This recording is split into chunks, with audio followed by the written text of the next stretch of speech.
Olá pessoal, eu sou Rogério Tacitani e estamos começando mais um Condomínio Informal, um programa que trata o universo condominial de forma leve e descontraída. Eu estou aqui com o meu time de síndicos 5 estrelas e o nosso tema de hoje é o que esperar de um síndico profissional. Vanessa, vamos começar a nossa discussão, por favor. Opa! Bom, eu entendo que os condomínios devem esperar de um bom síndico profissional que ele saiba se posicionar, que ele saiba entregar aquilo que ele vendeu numa assembleia, né? Que ele seja congruente com aquilo que ele pensa e com aquilo que ele fala. Tem que ser um síndico comprometido, um síndico responsável, um síndico que saiba o verdadeiro papel dentro da edificação, dentro do próprio condomínio, porque muitas vezes o que eu percebo é que o profissional que não sabe se posicionar, ele se perde, vira um verdadeiro boneco na mão do conselho, dos moradores, vira uma marionete. E quem é que vai querer um síndico que não saiba exercer o seu papel, né? Porque se o síndico não souber carregar o condomínio, não souber efetivamente pilotar a grande máquina que é, né, lidar com os moradores dentro desse complexo, ele vai se perder e vocês vão ter uma pessoa fajuta, né, dentro do condomínio, um profissional que não faz a diferença, né? É muita responsabilidade a atuação de um gestor para cuidar de um condomínio quando nem ele sabe o que ele está fazendo. Contratar um síndico somente por uma nota fiscal para que tenha alguém como responsável legal do condomínio, mas que não seja verdadeiramente um gestor, é uma furada. Síndico, como eu sempre falo, síndico não é zelador, ele não é gerente predial, ele não é um funcionário de luxo do condomínio, ele tem um papel bastante importante e de muitas responsabilidades para ser tratado como um qualquer um. E o que eu percebo em alguns condomínios é querer tratar o síndico como um empregado, sem efetivamente ter a consideração das responsabilidades que não são só civis e criminais, mas uma série de outras responsabilidades para ele dar a cara a tapa ou se vender para emprestar o seu CPF e depois ser responsabilizado por algo que efetivamente não foi ele nem que criou. Então eu penso que a palavra responsabilidade, comprometimento e posicionamento, qual é a sua justa posição dentro de um condomínio? Se o síndico não souber responder tudo isso, é melhor que ele nem abrace a carreira e continue desempregado ou fazendo qualquer outra coisa na vida dele. Eu acho que eu queria acrescentar uma coisa que você falou. Além de tudo isso, o síndico também não é saco de pancada, não, né? Porque o povo gosta de colocar e bater. E ele tem que se posicionar e colocar cada um no seu lugar, no sentido assim, de fazer o condomínio funcionar, fazer a equipe funcionar, os condôminos participarem dentro das suas responsabilidades, mesmo da mesma forma que o conselho, e não colocar ele lá para ficar batendo o tempo inteiro e achar que tá tudo bem. Eu acho que isso é importante a gente falar. Né? Você fala uma coisa que eu sempre adoro quando você fala isso, você é tão humano, e isso me agrada tanto, que quando você fala isso, você passa isso para os nossos telespectadores, e essa humanidade é o que não pode faltar também no síndico. Ah, sim, sem dúvida. Relacionamento humano acho que é fundamental em todas as esferas, principalmente como síndico no condomínio, que é 100% relação humana, né? A gente tem a técnica, mas né, no dia a dia a gente tem que lidar com as pessoas e achar congruências para resolver os problemas. Sim. Então é totalmente humano. Eu acho que além de responsabilidade, disso tudo que a Vanessa falou, a gente pode esperar de um síndico profissional planejamento, sim, né? Organização, planejamento e comprometimento. Além de transparência, né? Porque eu acho que um síndico profissional ele tem que ser transparente. A gente já tem uma profissão que, infelizmente, ela é vista com maus olhos por uma grande parte do mercado, né? O síndico tá levando alguma coisa, o síndico... Então, a gente precisa, sim, deixar muito claro tudo aquilo que a gente faz. Mais do que as outras profissões, né? Porque a gente já tem esse estigma e esse preconceito. Então, acho que a transparência e o planejamento. O planejamento é muito importante. O condomínio, ele precisa funcionar. E o condomínio vai funcionar desde que ele tenha um planejamento, procedimento. Precisa de procedimento de segurança, planejamento de manutenção. Quando é que eu vou ter que trocar o elevador? A gente sabe quanto tempo de vida útil tem um elevador, quanto tempo de vida útil tem o cabo do freio do elevador. Então, é assim, somos profissionais para mostrar o nosso trabalho, certo? E eu acho que sim, a gente precisa ter procedimentos tanto para funcionários quanto para os moradores, né? A gente costuma apresentar isso já logo na entrevista, né? Eu acho que é um diferencial e é por que contratar um síndico profissional? Não é para colocar ali o CNPJ ou se colocar de tonto de responsabilidade enquanto os outros estão decidindo. Para ser fantoche do conselho. Exatamente. É um investimento, né? Eu acho que uma palavra bem importante que a Priscila acabou de comentar é justamente a transparência. Me permitam adicionar aí alguns pontos, algumas considerações. O síndico profissional, a meu ver, eu parto do seguinte princípio: se o condomínio resolveu que precisava de um síndico profissional, é porque a coisa teoricamente não está bem. Eu não conheço, pelo menos até hoje, não tive nenhuma experiência de nenhum condomínio em que eu cheguei e que estava tudo lindo, maravilhoso, andando em velocidade de cruzeiro, Carlos, tudo deixa redondinho. eu te interromper, mas é divertido isso, porque sempre vendem para você, não, tá tudo organizadinho, tá tudo certinho, você só vai assumir porque ninguém quer. É mentira. É mais ou menos a história. A gente sabe por experiência própria que não é essa a realidade. Então, quando o condomínio resolve buscar um profissional, é porque realmente a coisa já está numa situação mais crítica. E muitas das vezes a situação crítica é justamente a parte financeira, onde ou o condomínio efetivamente gastou mais do que devia, ou o condomínio está muito ruim na parte de manutenção preventiva e vai precisar fazer grandes investimentos. É aí que eu acho que essa transparência é extremamente essencial. Temos excelentes profissionais nesse mercado, mas infelizmente também temos, como em qualquer outra profissão, profissionais bastante duvidosos. É um retrato da sociedade. Se chamam de profissionais, mas que na verdade a gente sabe que não são. Então, eu entendo que para um síndico que entra num condomínio novo como profissional, uma das principais ações que ele tem que fazer é saber gerenciar expectativas. O que a gente percebe? O condômino, principalmente aquele condomínio que teve a vida dele toda síndico morador e de repente migraram para profissional, muitas das vezes ele acha que as coisas vão se transformar da água para o vinho do dia para a noite. E a gente sabe que não acontece isso. As mudanças que vão ser necessárias, o planejamento que vai ser necessário e a execução desse planejamento vão levar um certo tempo. Então a gente tem que saber gerenciar essas expectativas, até para que essa expectativa não venha a se tornar frustração e aí a coisa vira contra a gente, porque a gente, na verdade, está trabalhando dentro daquilo que o condomínio tem de possibilidade de recursos. Eu acho que a questão da transparência é até mesmo chegar numa reunião de conselho ou numa assembleia, se for o caso, e falar, gente, o condomínio está quebrado.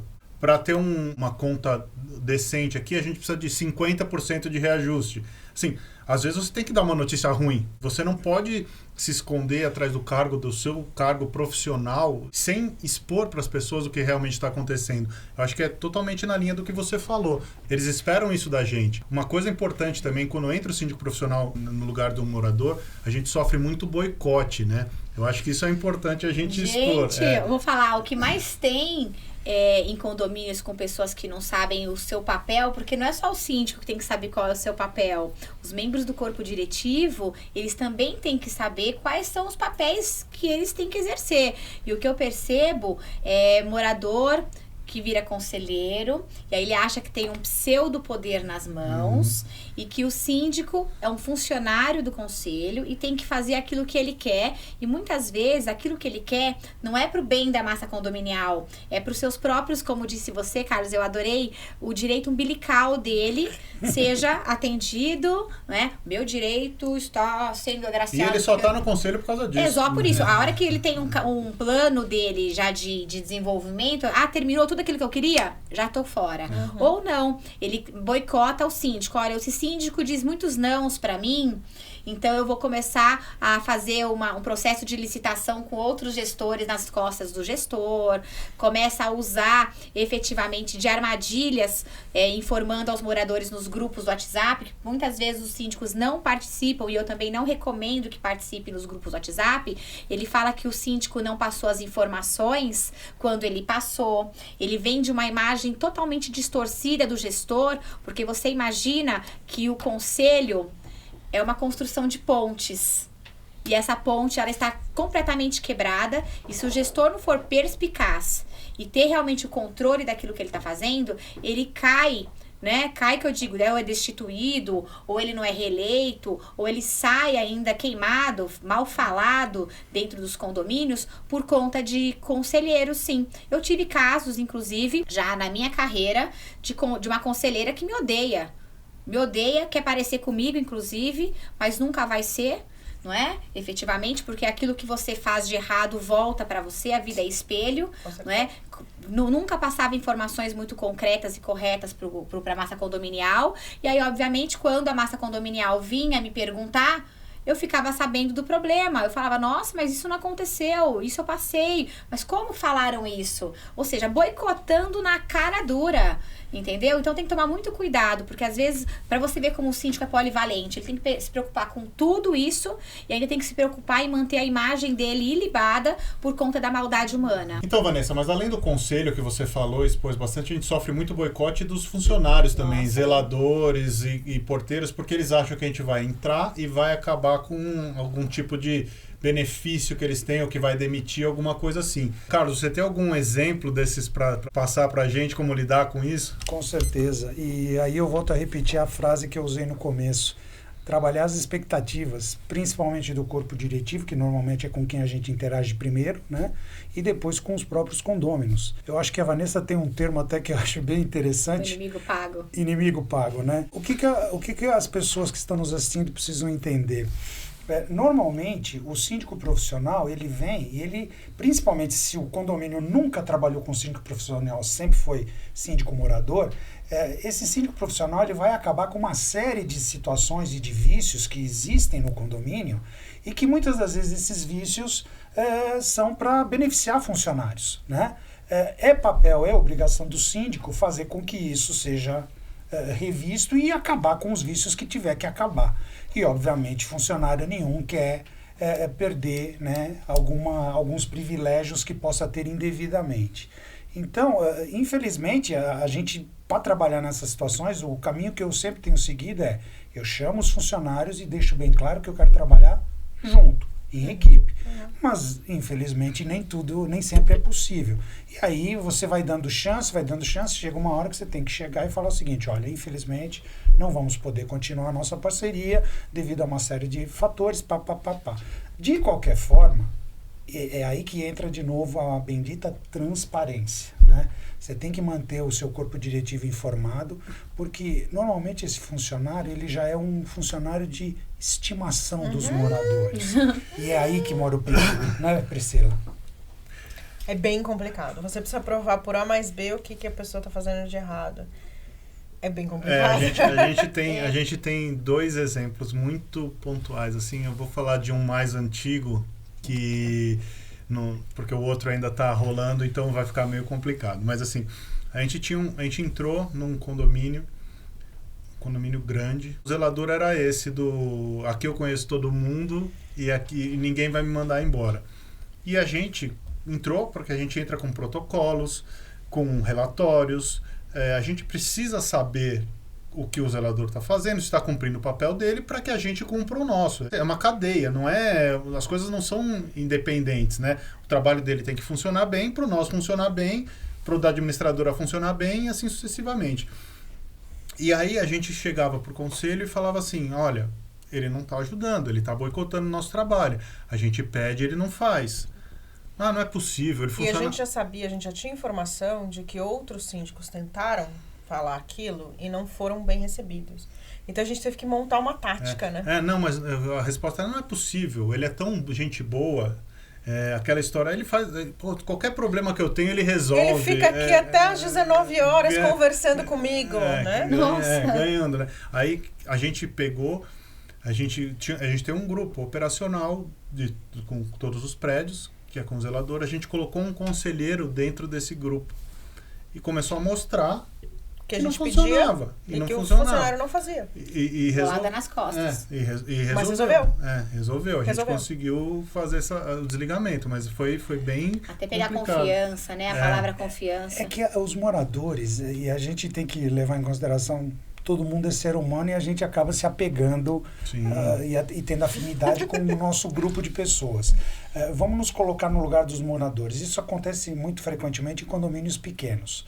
O zelador vira amigo de todos os moradores e começa a fazer determinados serviços, quebra galhos, pequenas ações que vão efetivamente beneficiar quem? Os moradores. Ficam viciados nisso. Eles acabam ficando literalmente, toda hora que eu preciso, né? Ele está ali disponível. Só que o morador esquece que o zelador ele não é funcionário do condomínio para ajudar o morador. Ele pode ajudar eventualmente, sim, mas não é esse o papel principal. Ele tem uma série de outras ações e atividades e obrigações que ele tem que cumprir. Mas você sabe o que eu percebi agora nesse último mês também? Que além disso, pode ser o carinho pelo zelador ou como pode ser o medo, tá? Porque houve uma dispensa há não muito tempo e eu descobri que as pessoas não contavam aquilo que elas me contaram após essa dispensa por medo. Então foram relatos que olha, se a gente tivesse sabido disso antes, ele teria sido desligado ali atrás. Mas com certeza os moradores não comunicaram por medo. Então, assim, eu acho que o síndico tem que ter abertura para conversar com todos os moradores. Então, é isso que se espera de um síndico profissional também. Transparência e acessibilidade. Acessibilidade, a comunicação é importante. Exatamente. Que você precisa estar disponível para escutar os moradores dali, né? E olha que a gente faz um trabalho de se dispor, de conversar. Todo mundo que chama a gente conversa, mas foram pequenas situações que não chegaram aos nossos ouvidos e que nos surpreenderam. Muita coisa fica falado nos grupos do WhatsApp, quando às vezes os grupos de moradores, eles não são canais oficiais, e muito é reclamado e discutido nesses canais, e o síndico só fica sabendo depois. Né? E o síndico não tem bola de cristal. Sim. E nesse caso, tem que saber. Nem os outros moradores sabiam. Que coisa. Era uma coisa que eles guardavam pra eles. Que chato, sabe? isso. E que eu deixei bem claro para as pessoas que conversaram comigo. Quando você tiver, tomara que não tenha, mas se você tiver um tipo de problema desses novamente, venha conversar conosco. Abertura, né? Sempre deixa abertura. Uma coisa rapidinha dos três, eu também vou falar depois minha opinião. Que a Vanessa tocou, os grupos de WhatsApp para o síndico profissional, como é que isso funciona para vocês? Grupo de moradores, essas coisas. Eu acho que isso até é de um outro programa, né? Pra gente falar o tempo inteiro desses grupos malucos. Eu acho que o mais chato é quando os moradores fazem meme com o síndico, né? Fazem meme, principalmente memes para mulheres, que sejam de cunho sexuais, para homens vexatórios. As pessoas têm que parar de medir o síndico com a própria régua, né? Isso que eu sempre vejo. Começa a ridicularizar, ou se não, criar uma intimidade que não existe, enfim. Né? Então, esse tipo de comportamento também não é permitido na gestão do síndico. Né? Essa intimidade, ela não existe. A gente não entra no condomínio para fazer amigos. Exato. A gente vem para fazer gestão. Pode ser uma consequência fazer amigos, mas não é o principal. Objetivo. O objetivo não é esse. Até porque, muitas das vezes, você está entrando num condomínio para acabar, de novo, com alguns privilégios que eventualmente alguém tenha indevidamente. Às vezes, o privilégio pode ser de algum morador. Pois e aí você vai ter que tomar a decisão e ser profissional. Olha, isso não pode continuar por isso. Para quebrar aquela máxima, né? Aos amigos tudo, aos inimigos os rigores da lei. Mas respondendo a sua pergunta, Rogério, eu adoto a seguinte prática. Para os condomínios pequenos, quando eu falo pequeno em número de unidades, seja ele de casas ou de apartamentos, até 20 unidades, eu não tenho nenhum problema em participar do grupo de WhatsApp dos moradores. E eu deixo isso bem claro, eu participo, inclusive de alguns deles. Para condomínios maiores, de maior porte, eu deixo bem claro para o corpo diretivo o seguinte, olha, não tenho como, porque eu sempre faço 2 grupos de WhatsApp. Um para o conselho e o outro para a zeladoria, para os funcionários de equipe, né, para a parte operacional. Então eu falo, olha, não tenho como atender uma massa condominial de 150, 200 apartamentos, ficaria impossível, inviável. Na verdade, eu acho que até os grupos, o que eu tenho adotado, que a gente tem adotado, são grupos informativos, nos quais só os administradores conseguem postar mensagem. As listas de distribuição. Na verdade, a lista ela é um pouquinho mais complicada, porque você só a sua mensagem só chega para quem está na sua agenda. Para quem tem o seu telefone na agenda. Então, a gente faz um grupo, a gente solta um QR Code que qualquer um bate ali e consegue entrar no grupo, e ele só serve para que a administração mande mensagens. Então, assim, mudou o cara da portaria, eu aviso no grupo. Vai faltar água por algum motivo, eu aviso no grupo. Mas não tem a interação, porque muitas vezes os próprios moradores, eles se perdem naquelas interações, entendeu? Eu acho que o Rogério até pode... efetividade. Eu ia falar justamente sobre o que o Carlos falou, assim, e o que a Vanessa falou também. Não é um canal oficial. E aí, você pega um prédio com 150 unidades, como você colocou o exemplo. Tem 150 pessoas ali. E aí começa a empilhar uma mensagem atrás da outra, você não consegue acompanhar, porque não dá tempo. E aí, mas você responde o fulano e não responde o cicrano, mas isso eu te pedi por aqui, você não fez. Aí eu sou totalmente contra os grupos, assim... Condomínio pequeno é uma coisa que é como se fosse um grupo de família, né? Mas condomínio grande eu sou totalmente contra, porque você não consegue gerir, né? Eu acho que o ponto é esse.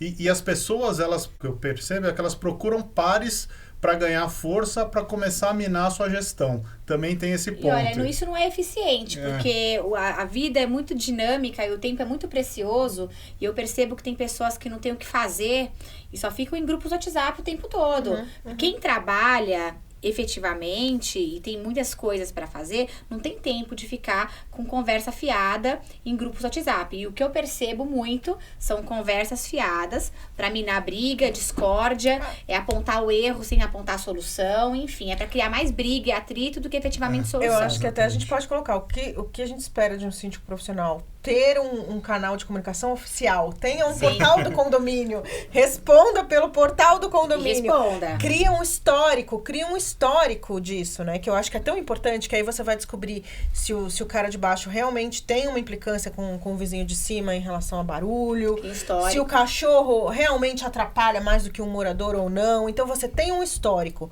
Estando você síndico ali, ou estando qualquer outra pessoa no seu lugar, vai ter o histórico. Então, profissionalizar o meio de comunicação também é uma... E olha, um condomínio bem gerido, você nem percebe a figura do síndico. Isso que eu acho muito legal, né? Quando o condomínio ele tá bem gerido, depois de um tempo que tudo você coloca... funciona, o síndico passa a ser uma parte da engrenagem que não aparece. Exatamente. Ninguém percebe nem a figura do gestor, né? Esse funciona direito. Porque não adianta só ficar apagando incêndio. O condomínio que só fica apagando incêndio é porque tem algum problema, não é? Bom, gente... Acabou o nosso tempo. Tem muita coisa pra gente falar desse assunto, mas foi bem legal a nossa discussão. Eu acho que é importante que todo mundo falou aqui que o síndico não é mágico, né? Então, assim, a gente precisa de um tempo para implementar nossas ideias, nossos procedimentos. A gente precisa da participação de todo mundo, toda a engrenagem funcionar bem. Lá na frente, se você pegou um bom síndico profissional, você vai ver o resultado e vai ver que o seu condomínio vai ficar muito melhor. Obrigado pela sua audiência, curta o canal, deixa seu like e a gente se vê na semana que vem. Muito obrigado.